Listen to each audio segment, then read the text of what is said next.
হচ্ছে তাই তো বার্থডে আর হচ্ছে ফেসবুকে 302 ফলোয়ার্স হওয়ার জন্য তাই তো আচ্ছা কে 302 কে ঠিক আছে চালু করো কেক কাটো হ্যাঁ চালু করো হ্যাপি বার্থডে বলো হ্যাপি বার্থডে টু ইউ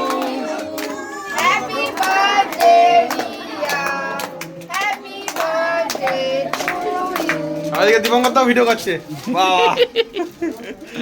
এই তো নাও বাবাকে খাইয়ে দাও বাবাকে দাও তুমি একটু দাও বৌদি কেকটা কেটেছো কেটেছে কি হ্যাঁ হচ্ছে হ্যাঁ, সুন্দর, ধরে রাখো কেক খাও না দিবঙ্করটা খাইয়ে দাও বাহ এটা হচ্ছে ফেসবুকের তরফ থেকে পুরো একদম নারকেল দিয়ে গেল এটা কিন্তু দুটো পার্টি একসাথে হলো এটা কিন্তু ঠিক না হ্যাঁ, তাহলে এটা দুটো কিন্তু পার্টি যখন একসাথে হলো তাহলে ফাঁকি দিলে সে পরে বলবো এখন না বৌদি একটা ফাঁকি দিল, হ্যাঁ। মানে একটা খাওয়া পাবো না থাকে এক তীরে দুই পাখি মারা হলো হ্যাঁ একদম এক ঢিলে দুই পাখি দেখুন